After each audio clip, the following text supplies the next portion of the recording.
vaig començar a rapejar tenia 13-14 anys i a més va ser l'època en la que em vaig començar com a polititzar. És a dir, polititzar vol dir entendre la forma com funciona el món i prendre partit, no? Quina posició prens davant de com està el món. Aleshores per mi va ser un procés que va anar com bastant de la mà i la música, en concret el rap, em va permetre com canalitzar tots aquests pensaments a través d'una expressió artística que em permetia explicar moltes coses amb la música i més en el rap, no? Que és un estil que permet parlar molt, bàsicament. Llavors, en 13 anys, tu no et planteges anar al carrer a fer mítings, potser t'ho planteges una mica més tard, però sí que et pots plantejar explicar i narrar com veus el món a través de la música. Quan parlem de generar referents musicals que es posicionin sobre com està el món, és molt important partir de la base que aquestes persones, com podria ser jo, per exemple, o com podria ser el meu grup, que és Tribade, el que estan fent és embolcallar un missatge amb una estètica, però és un missatge i és un pensament que en realitat ve de lo col·lectiu.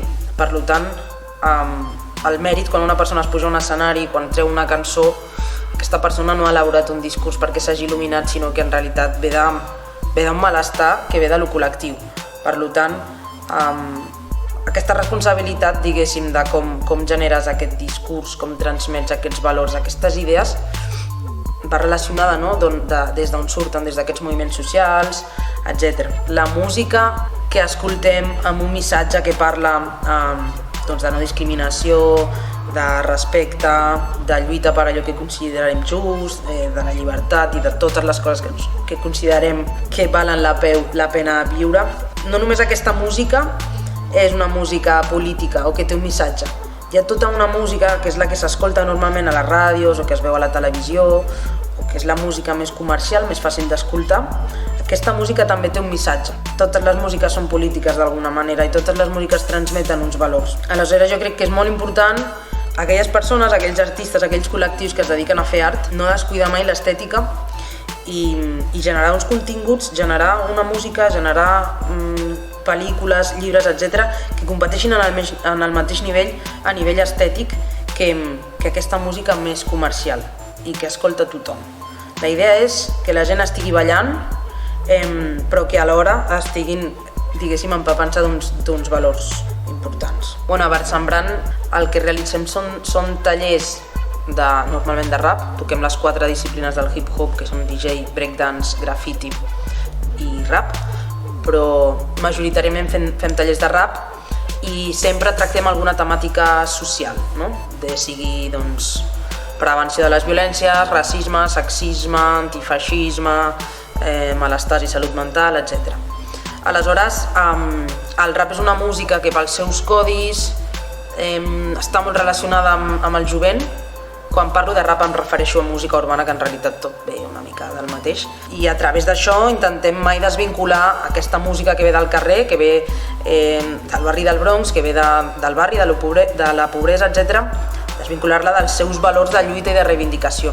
Hi ha una molt bona rebuda, però sí que és cert que conforme van passant els anys, quan s'introdueixen temàtiques amb la intenció de prevenir discursos de l'odi i tal, cada vegada costa més. És a dir, el que abans una afirmació antiracista o una afirmació antimasclista en el context d'una aula que generava que tota la classe estigués d'acord, avui en dia, degut als referents que tenen els joves d'internet, diguéssim que cada vegada costa una miqueta més. Estem perdent la batalla cultural i cada cop és més difícil, diguéssim, generar aquests debats.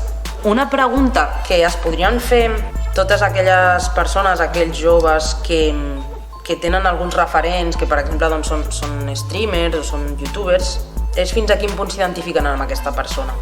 Fins a quin punt aquesta persona que tu estàs veient a una pantalla i que t'està explicant que factura 3 milions d'euros a l'any i que t'està dient que que els teus pares cobren entre els dos, no sé, moltíssims menys diners, no? I que vius en un pis de lloguer i que saps que tindràs dificultat per anar a la universitat, si no et donen una beca, etc. Fins a quin punt pots fer cas o pots creure la seva visió del món quan sou persones tan diferents i que tenen unes condicions de vida tan diferents? És a dir, la vida del Xocas, el youtuber aquest, s'assembla a la teva? Pots fer cas dels seus consells? Segurament no. Jo crec que aquest és un bon punt per plantejar-se quins són els referents. Amb un referent t'has d'identificar i has de sentir-te proper a ell.